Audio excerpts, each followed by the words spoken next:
Hello, everybody, and welcome back to another edition of Love and Action Daily Boost Program. I'm Dr. Flo, not telling you what I heard, but what I know. What I know is that you're loved and lovable. You've always been loved and lovable, and you're going to be loved and lovable for the rest of your days. This is the only thing that stands between Muppets Christmas Carol and an afternoon of Roblox for me. And Tara, what did you say that you were going to be doing today For after sure Daily gonna turn on Boost? I'm gonna turn on some Hallmark. I might like, I was telling Flo this morning, as he was watching the beginnings of The Muppets Christmas Carol, which is the best Christmas Carol apart from the Patrick Stewart TNT Christmas Carol. But I have not watched any of my regular Christmas movies, y'all. Like, I have not seen The Grinch this year. I have not seen Elf. I haven't seen Home Alone. I haven't seen The Muppets Christmas Carol. I haven't seen the TNT Christmas Carol. I haven't seen the one on FX, which is creepy, but it's good. Um, I haven't seen any of it. I haven't seen The Four Christmases. I haven't seen Christmas with the Cranks, which makes me laugh just out loud. That movie is so funny to me. So I'm going to be working on that this afternoon as I work on some admin tasks. So I am excited to have some solitude with myself. We were going to go see Santa today with Piper, but mommy is lazy today. And then, of course, the Vikings play the Cowboys this afternoon. So, I mean, not this afternoon, tonight. Oh, Sunday night football, baby. So I have lots of TV watching to do today.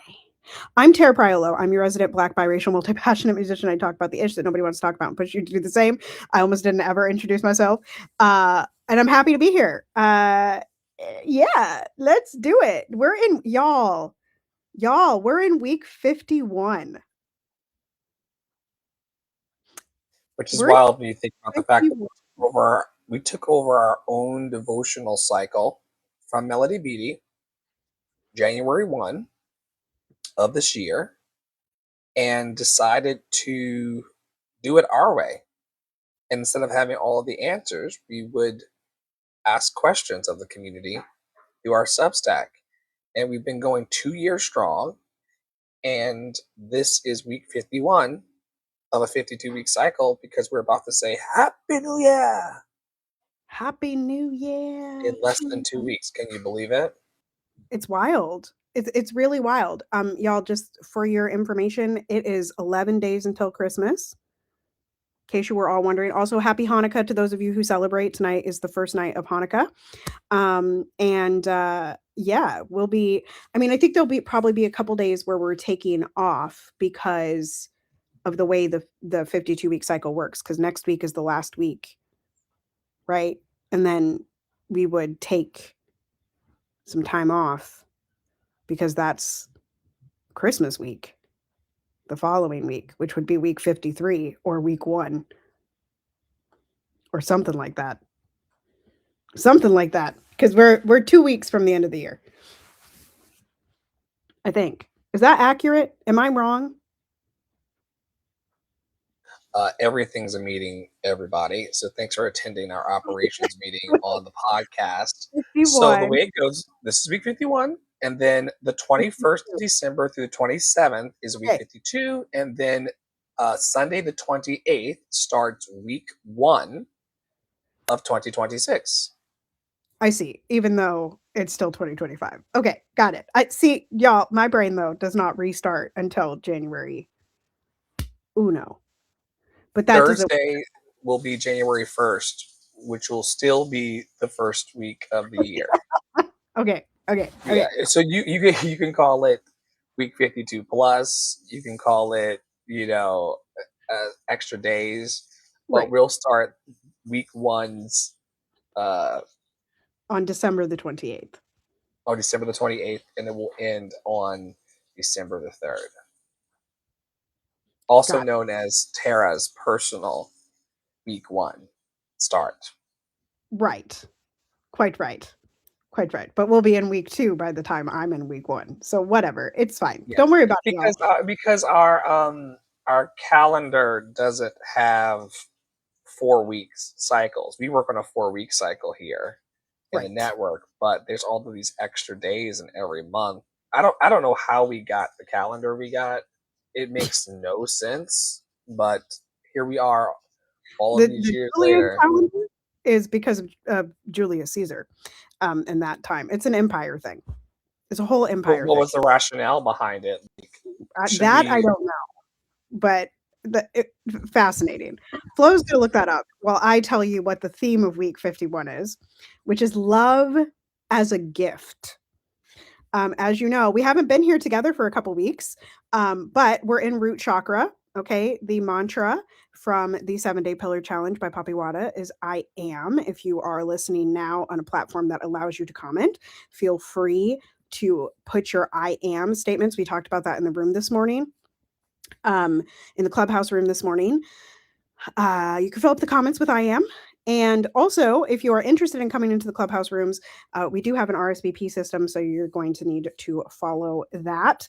And we may have rooms that nobody RSVPs to if we need them, but we're going to run on an RSVP system for the most part, so as to keep the ship moving smoothly. Did you find out about the Julian calendar?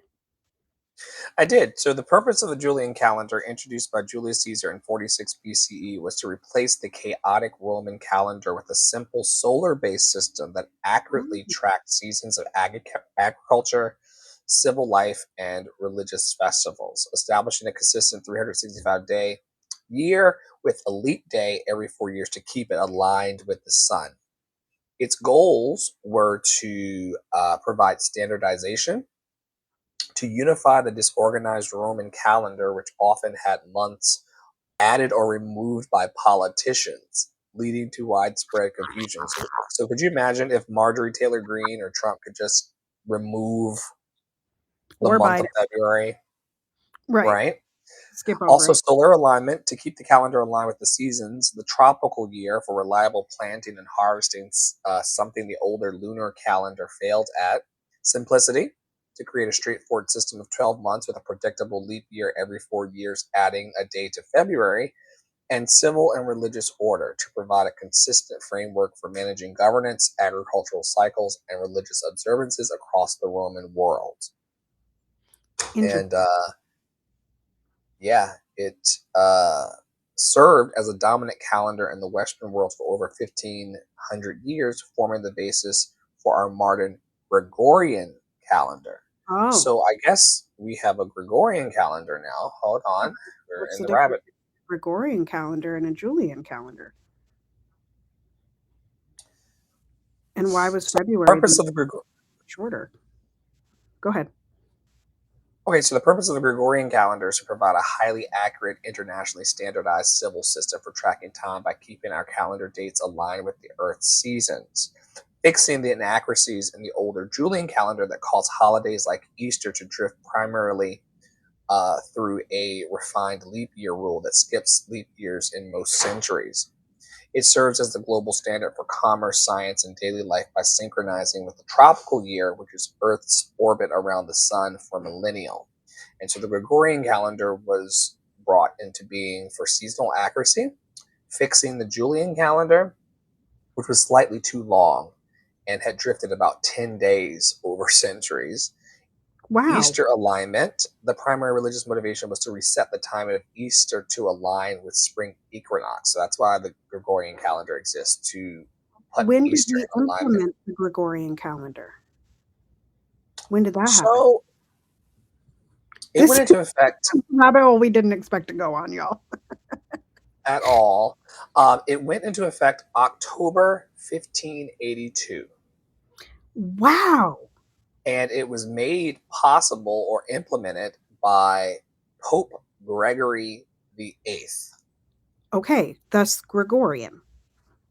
Yes, it's a Catholic confection. Interesting.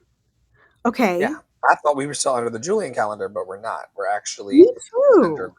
the Gregorian calendar. And now I want to ask, why is February the shortest month? Right.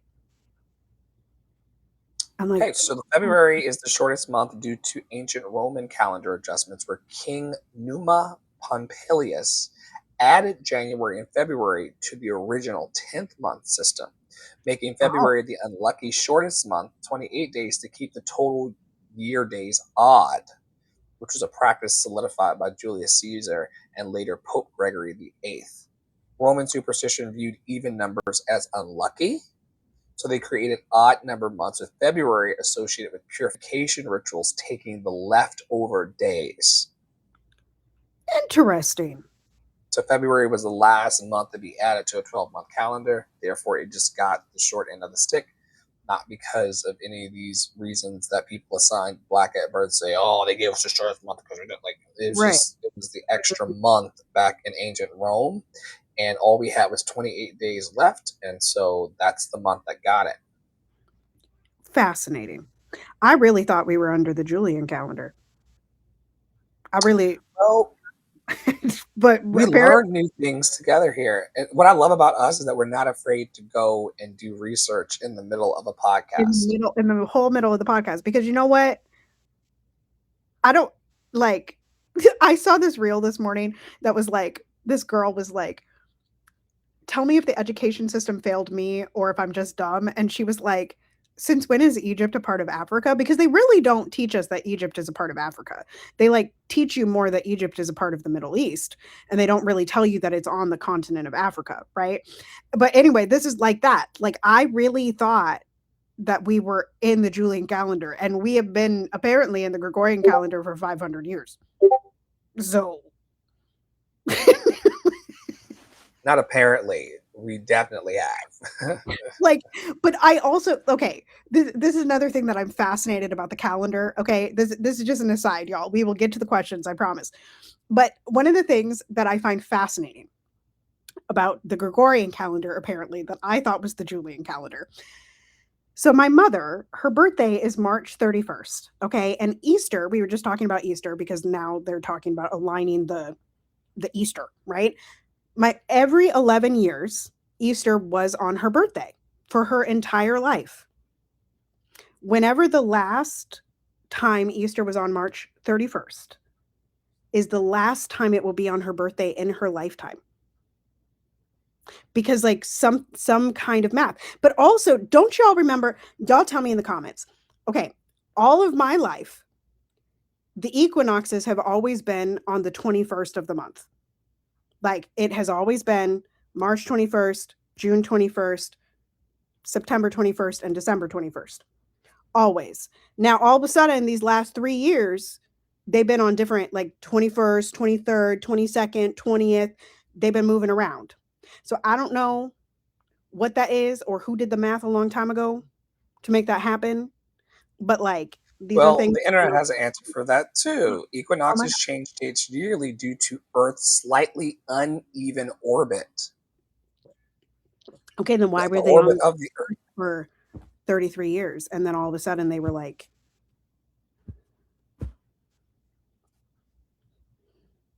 because I done wish somebody a happy spring equinox one time, and they were like, Miss Tara, the spring equinox isn't for 2 days. And I was like, what? So the reason why, and this is according to the research, folks, I'm not Mhm. an astronomer at all. I may play one in the forthcoming Love Revival tour with Dr. Flo, the Love Experience. I may be a mad scientist for a couple scenes with the puppets and the kids and the adults. But the orbital shift that's happening and the drift that's happening uh, happens to the tune of 6 hours each year. And because there's 24 hours in a day, it's not shifting by a day each time. And also, they've been course correcting by using the leap years. Wow. So the leap year offset plus the orbital shift only being slight, meaning 6 hours later each year, that's the reason why it stayed pretty consistent until recently. Fascinating. Okay, y'all, you can let us know in the comment section. Somebody, I see this on YouTube videos sometimes. Somebody put in the comment section the timestamp. It's 1447, okay, of when we're starting the questions so that people can just skip ahead to to the questions if that is your heart's desire. I had to turn because my child is getting up and I didn't want you all to see the child's face. Okay, so I already told you it's Love is a Gift week. I'm going to read the first 5. Dr. Flo might answer one of them. I might answer one of them. We'll see where we go. And then we'll move on. I see that our robots decided that we get questions this week instead of statements. How nice. All right. So root chakra, love as safety, stability, and belonging. Where in my life do I currently feel hang on. Where in my life do I currently feel supported, held, or anchored? Where in my life do I currently feel supported, held, or anchored? In what ways has love shown up as protection or provision this year?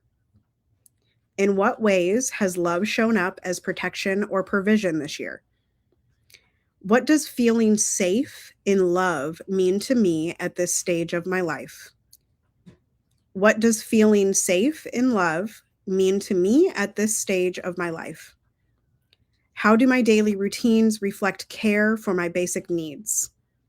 How do my daily routines reflect care for my basic needs? Where have I learned to trust love as something reliable rather than fleeting? Where have I learned to trust love as something reliable rather than fleeting? Did any of those trip your trigger, Dr. Flo? We were talking about this morning over in the Clubhouse spaces. You all are welcome, as Tara said earlier, to RSVP to any of our peer support programs. We've got them in multiple disciplines, and we've got a general one that happens twice a day, as folks would like to have it, around just understanding your roses, thorns, needs, and seeds. And it's part of our daily routines and rituals process here in the network. What I learned this year that I need daily in my diet is protein. How do my daily routines reflect care for my basic needs? I've had to learn to have a protein shake. I've had to learn to hydrate myself even when I feel like I'm okay. I've had to learn to have coffee earlier in the day as a routine. That's a basic need for energy. I have had to learn, and I'm still learning actively because I'm still a work in progress, just like all of us, blessed in my imperfection, to take a multivitamin every day because the food is shit. The food does not have the nutrients and the minerals that we need to fully function as a human. Certainly doesn't have all the B vitamins that we need to be okay and to have the energy and the metabolic boost that we need. And so the routines that I'm doing that reflect my basic needs, once again, hydration, calming minerals, calming tinctures like lemon balm, protein and protein shakes, vegetables, canned or frozen or fresh in my diet. These are the things, especially as I begin to cross into the 40s. Tara's not quite there yet. Poppy's still in his 20s, loved and lovable. Poppy Water the other night had me stop him by the dollar store, and he was able to have hot fries, it's like a hot Cheeto hot fry kind of hot sticks. Are you into that? And I wanted to, first of all, I was envious that he was able to have the hot Cheetos, hot sticks, hot corn snack products Like that late. Takis? They're Like like Takis? Takis, but they're Okay. like knockoff Takis. Yeah. And he's able to have them at 9 or 10 o'clock at night. We also passed the Taco Bell. I really wanted to eat Taco Bell 9:30. Not in your These old age. these routines that I had for many years no longer reflect care of my basic needs. Um, Also, what does feeling safe in love mean to me at this stage of my life? Peace. The person who protects my peace gets the gold ticket. The people in my life who protect my peace and honor my peace and want to get me towards being peaceful in my finances, in the protection of my physical temple, honoring my need to be grounded in my spirit. Those are the people that I feel the most safe with. And a lot of them are members of Love and Action Network. We do a lot of work to maintain peace in chaotic conditions and circumstances. Agreed. And that's what feeling safe is like for me, because we recognize that safety is something that we have to give ourselves. So we have a saying, or a mantra, if you will, in Love and Action Network: all is well, all is well. Everything is working out for our highest good, and out of this situation, only good must come, and we are safe. And us saying that to each other and getting that programmed into our subconscious mind always gives space for us to create the conditions of feeling safe in love inside first, and then in our community and environment. And I've never felt more safe inside. And I've never felt more trusting that no matter what happens in my life, I'm going to be okay. From now until hopefully the ripe old age of my grandma, 88 and beyond. Shall I continue with the questions? Do you want to take a stab at those before we move forward? I was just going to answer number 5. Where have I learned to trust love as something reliable rather than fleeting? Um, this is one of those that, like, I have long-term relationships. Like, I've been married for it'll be 10 years next summer, y'all. Like a whole decade. I've been in a relationship with my husband for 12 years. I have a kiddo who's 19 months old. I have been in relationship with Flo for 5 years, Poppy for 2.5, 3 years, Angie, right? All of these people for multiple years. My friend Pete, I have known Pete since we were 2 years old, right? That is a 32-year relationship. One of my other friends, it has been a like an almost 30-year relationship. One of my other coaches, it's been a 5-year relationship, right? Like, these are things that, love is present in my life and in your life. I would hazard to bet, if you would just open your eyes to it. And so for me, the longevity of my relationships, the way that my relationships have come back, right? Not only with Dr. Flo, but with that friend that I just talked about for 30 years and another friend that now lives down the street from me. Those are people that have been in my life for a long time. And while there may have been brief or long separations, there was still love there when it decided to come back into harmony. So, yeah, that's what I would say about that one. And then I will yield to the rest of the questions. Perfect, perfect. What forms of love have helped me survive or endure challenging moments? What forms of love have helped you survive or endure challenging moments? How do I offer myself stability when external circumstances feel uncertain? How do you offer yourself stability when external circumstances feel uncertain? What does it feel like to belong without needing to perform or prove? I love this question.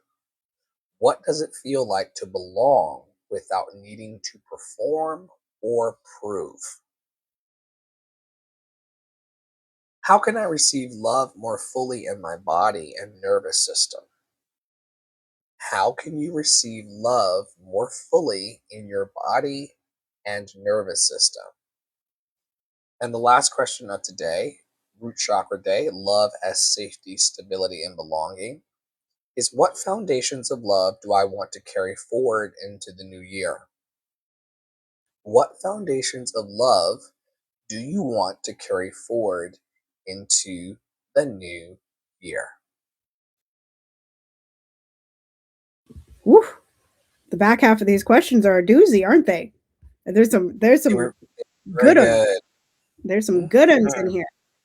Um, how do I offer myself stability when external circumstances feel uncertain? Um, I'm definitely a person that just puts my head down and, like, does the work that needs to be done, right? Like, the thing that is in front of me that needs the step, Like, what is the smallest step that I can take today to make myself feel better and be a little more stable, regardless of what everybody else is doing, regardless of what is happening in any of the organizations that I help run, etc. Like that is my stability, is taking the there's a song from Frozen 2 that says the next right thing. That is my giving myself the next right step, right? Um, I really loved the question, what does it feel like to belong without needing to perform or prove? I'm going to come back to that one.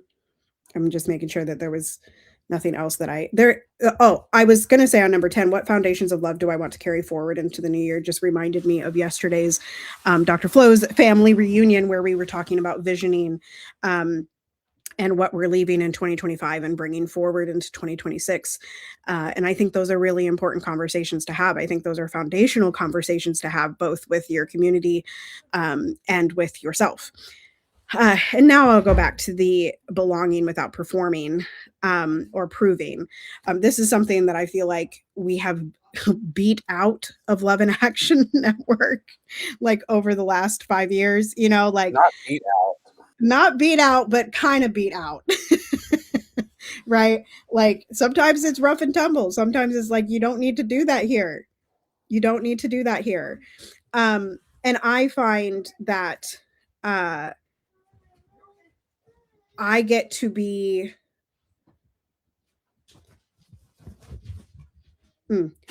belonging to me feels like wholeness, right? It feels like being accepted, not tolerated, no matter how much of myself I bring to a space. And oftentimes we are put into positions where I feel like we have to be presentational or be professional or be someone else's definition of success. And that is not what Love and Action Network does, right? It is very much a belonging in all of our parts, good, bad, neutral, and just being able to bring whatever energy. Flo talked about that in the room this morning, like whether we are high energy, mid energy, or low energy that day, you just bring it all, right? And that feels like belonging. Being able to show up in a space and not have to pretend that I'm feeling high energy, that's belonging, because I sure am not high energy every day, y'all. Like, I'm usually not like a Debbie Downer girly pop, but I'm also not like, oh my God, I'm so happy to see you. Most of the time, I'm like, hey, we woke up another day, like it's very much like that energy. Like, this is what is. So that is my answer to that one. Did you have any that you wanted to answer?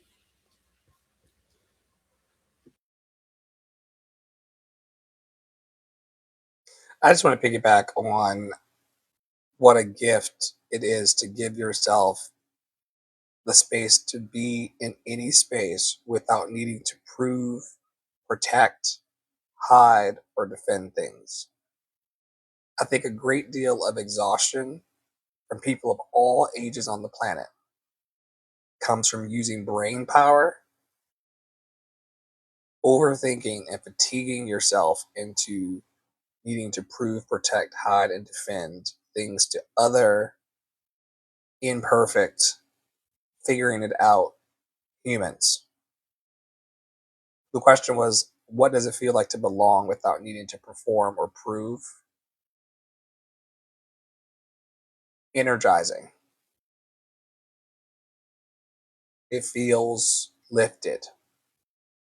I feel rested in my spirit, not needing to perform or prove for people. And trust me, people are going to ask you to perform and prove yourself every day to them, in your family group, your friend group, strangers, on threads and Twitter and Clubhouse and YouTube.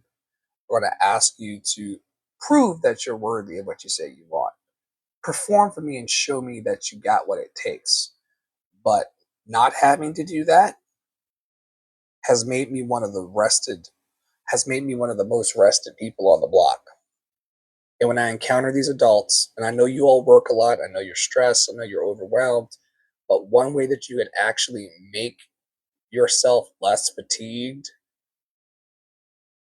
and less tired and less agitated is by reducing the need to perform or prove yourself to other humans.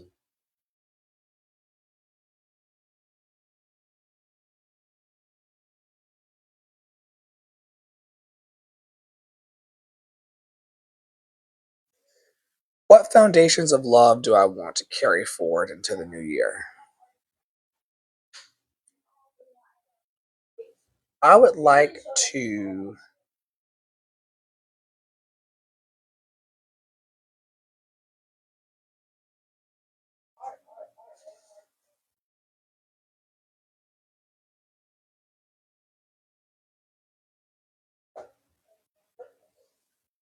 you know, there's something that happened this year when I realized that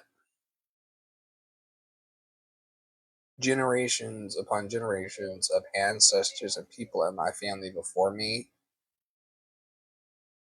walked through life in harsher conditions than what I experienced and survived it. If I can trust myself and love myself next year as much as I loved myself this year or better, I'm going to have the strength of the ancestors on my side. You know, I've got the gift of being able to reach out into the internet and to connect with people all over the country whenever I'd like. Our ancestors had to survive being isolated in their environment without the ability to bridge outwardly. And I'm grateful. What foundations of love do I want to carry forward into the new year? Knowing that I can ask 5.5 billion people for help whenever I feel like it, starting today. That I don't have to suffer in silence, that I don't have to get agitated about present circumstances and conditions, that I can lean on my ancestors for guidance, and I can carry the strength of that self love, strength, and determination into 2026.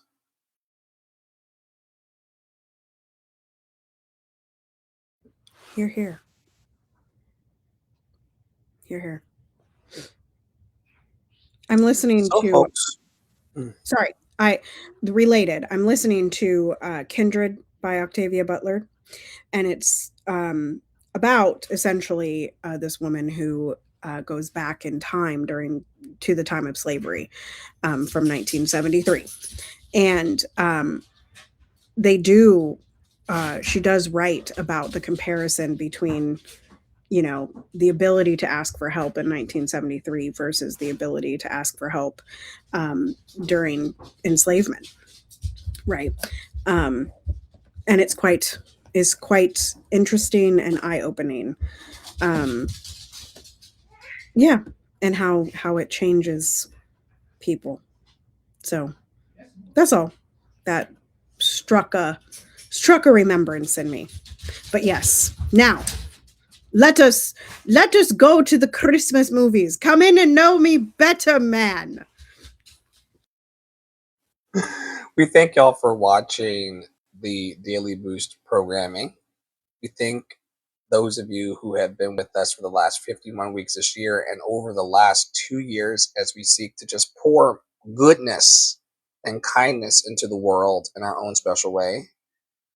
There are certain people who would not categorize Tara or myself as the nicest people on the planet because we're so focused on what we're doing and we don't want bullshit around us or in our lives. But we have really gone out of our way to make sure that we are offering positive things and planting positive seeds on the planet through these programs. And so, for those of you who have graciously given us your time, talent, and treasure this year, we are super grateful and reflect that love back to you in all of the ways that we can. And so, on behalf of Tara Praolo Studio, Poppy Water 33, who's listening to a podcast here, y'all probably heard him once or twice during the episode today, and myself, Ask Dr. Flo, on all platforms. Stay in your power. Stay in your joy. Stay loved and lovable. And hopefully you'll tap back into the Substack, the Apple Podcast, Google Podcast, Spotify, YouTube throughout the week to source your joy. Joy is the revolution. Love is the revelation. Hope is the transformation. We'll see y'all soon.